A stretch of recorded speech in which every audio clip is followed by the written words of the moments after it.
All right, are you ready? Yeah, I'm ready to comfy? go. Are you good? I'm cozy. Are you sure? Yeah, I'm feeling good. All right. All right.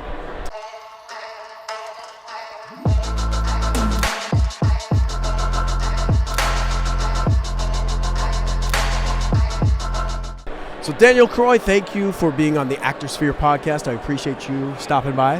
For sure. Yeah, and we're here at live at the Casting Buffalo Actor EXPO, second annual. So you're from Buffalo originally? Yes, I am. Born and raised. Born and raised, okay. But you've been everywhere.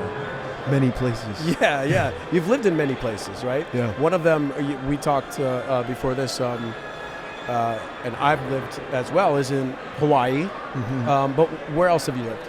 So I live in Hawaii. I've spent time in LA. You even said it right. Yeah. You know, LA, Atlanta, New York. So I have had the blessing of experiencing many different homes. That's great. And what? So, give me a timeline. Right? You're living in Buffalo, and then you moved where first? Yeah. And why? So, born and raised in Buffalo. Moved with family to Virginia for a little while. Moved back to Buffalo. Moved to New York City to train. Went to SUNY Purchase, which is just such a fun, intense acting school. Yeah. And really from there, I followed my heart.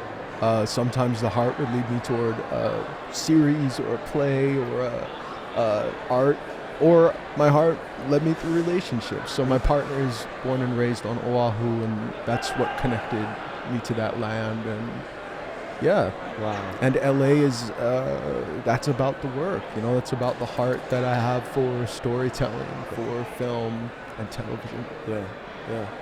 What? Have you always known you wanted to be an actor? I mean, was that something that was? I was pretty sure at an early age. I mean, I was like 5 years old, and when they would be like, "What do you want to be?" I knew I wanted to be an act. Really? You know, I wanted to act because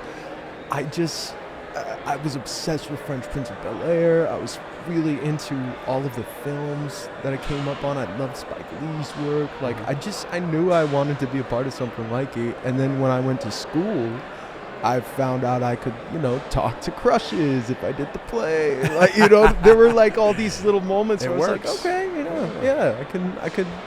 I could get with this. Okay, very cool. So what? Do you remember your first gig ever? Yeah, first gig. Yeah. Candlestick in Beauty and the Beast. Oh, okay. First gig, 6 years old. My mom put me in a camp. It was tight. Nice. I liked it. Yeah.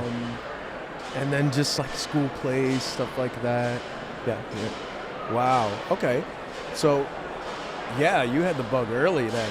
Oh, super early. 5 years old. Yeah. Wow. Very cool. Wow. And have you ever had a doubt that was something you didn't want to do, or like? Yeah, I had like a healthy, you have your like healthy reckonings where you take a look at your life and you decide if you want to pursue the path, or if there's other things to do that you might be interested in. I continue to keep coming back to acting. As soon as sometimes I'll be like, maybe I should do something else or change the path, it seems to come back to me. I come back to it. It's a good relationship. Yeah. So have you ever, maybe taken a break or anything? I wouldn't say. Well, COVID was definitely. That was a forced break. Yeah, for us all. There have been forced breaks, Yeah. and I definitely have fallen in love with filmmaking because there were times where I couldn't be on set, and I had something inside of me that needed to get out, and so I started to write. So I wrote and directed a short film called Huli, which we shot on Oahu, which was a big first for me. Wow. To take the leap from usually just acting to acting, writing, directing. It was a beautiful experience. So now I'm always also becoming a filmmaker. I'm a filmmaker as well as acting. Wow, that's incredible. Yeah. And what do you get out of filmmaking that maybe you don't find in just acting? I really see it all as an extension of the same thing. You're storytelling, you're interpreting the world and funneling your point of view through it. You're collaborating with others. Directing film is collaborative in a different way, though, because you're working with every single department. You're working in every single medium. And so there's an itch that's scratched there in certain ways, and there are itches in performing that are scratched in other ways. You become a full embodiment of something very focused. To bring a character to life it's really powerful to become, So they're just different. Yeah, very well put. Yeah, and the name of your film again was Huli? Huli. Okay. Yeah. Can we find it anywhere? Is it not yet? It's having its LA premiere in festivals. Okay. It's premiering at the Michaud Film Festival in Los Angeles, and it's playing at the Hawaii International Film Festival. Very cool. All right, I'm excited to look out for that. Yeah. Do you have any more films that you're making in the? I just wrapped a film in Vegas called Oasis that I worked on with a collaborator who's at NYU grad school for film. And that story was about a teacher who was banned for teaching a Black History book.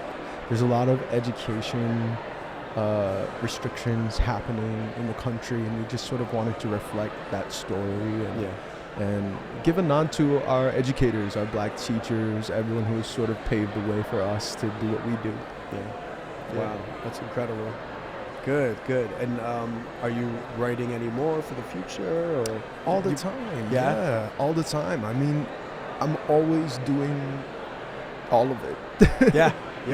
Good. And that's important for people to know too, especially people who might feel stuck, or people who are maybe just starting out. Like, doing everything is beneficial if you are maybe not getting as many acting gigs as you want. Explore that storyteller in you, and maybe start writing, or maybe start PAing or DPing or whatever, right? Yeah, I think there is something really important about staying focused, but I also think that you don't want it to limit your experiences. A lot of the time, people think, I don't want to try that. Well, obviously, because when you start at it, you'll probably be bad at it. Yeah, exactly. And so there's a lot of ego death that you have to go through. But I definitely think that, especially now, it's an old thing you hear over and over again. It's really brilliant to create opportunities for yourselves and for your friends and for others. If you can write your friend something cool, or just think of different ways to be creative. There's really nothing stopping you from you and your pen. Yeah, that's right. Yeah, that's perfectly put. Yeah, very well put.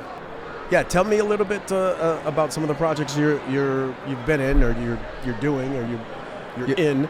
Yeah, totally. So I'm on a series called The Oval on BET Network that Tyler Perry directs, and I play a deranged, insane, really absurd, over-the-top presidential son. So I play the first son of the President of the United States. And it's been really fun because obviously what's happening in the White House has been pretty insane over the past several years. And it's fun to reflect on some of those things with a really over-the-top satire. Wow. Yeah.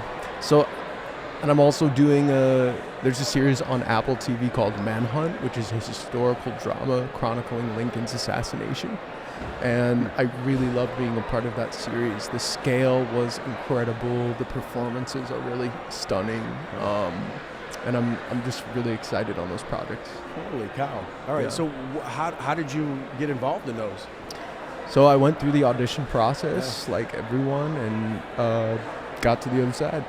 Yeah. I mean, it sounds easy, folks, but there's so much work that goes into it. I think years and years of training, going to Conservatory, focusing on my craft.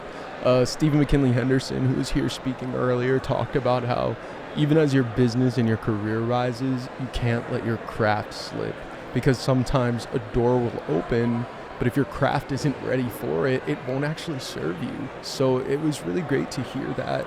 Yeah, when the doors do open, are you ready? Yeah, and that's perfectly stated too, because makes me think like I really got to get my chops up. We all do, brother. We all got to get our chops. Seriously, it's always good to just touch base with the craft. Yeah, 100%. Yeah. Do you are there classes that you take, or do you have a coach, or all the above? Or I'm always training. Yeah. I'm always working with different great acting teachers, mentors, even friends who I just think are really good. We'll pick each other's brains about our work and our performances, and it's a forever process. Yeah. though, man. I think we're always trying to improve upon what we do so that we can be of service to these stories. Yeah. That's a great way to put it too, being of service to these stories, because the stories are there, and we have to do them justice. Absolutely, and our job is to make it real. Yeah. So, another thing I heard today, which I really love from Stephen McKinley Henderson, was that process of making it real is private. We all have our own individual way of getting there. Yeah. That's pretty awesome. Yeah, I think we're good. Yeah. Is there anything else? Or? No, I just whatever. Again, this is for you, so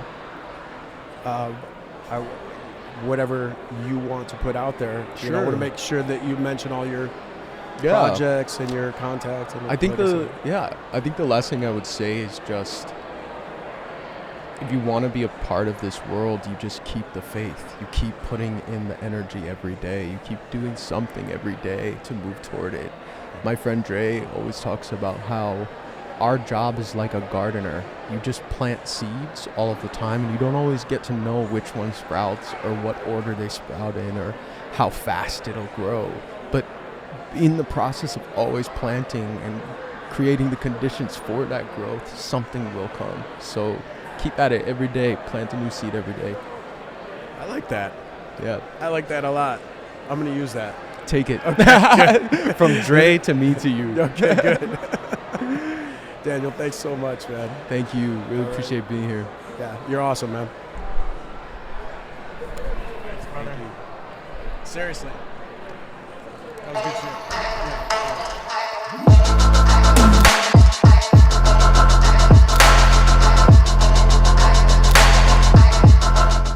The Actorshpere podcast is brought to you by Bison Insurance. Do you have insurance? Everyone has to have insurance, right? Once you start adulting. I had insurance, and I did it all myself. I went online and thought it was easy. Just, typed in all my information, got a quote, paid everything online, didn't talk to anyone. But then I was referred to Anthony at Bison Insurance. And he said, you know what, man? Let me just check out your insurance and give you a free quote and see if I can save you money. So I said, okay. And he came back to me with quotes on my homeowner's insurance, my car insurance, my motorcycle insurance, my everything. And he literally saved me thousands of dollars a year just by doing the work for me. It was easier than going online because all he did was make a phone call and give him some information, and he saved me thousands of dollars. I couldn't have done that on my own. So call Bison Insurance at 716-791-7475 for a free quote. Again, you can call or text 716-791-7475 at Bison Insurance, or go to insurancebison.com. Let's start over. Okay. Because my intro was shit anyway. It wasn't shit. It was good. It was kind of shit. Can we talk about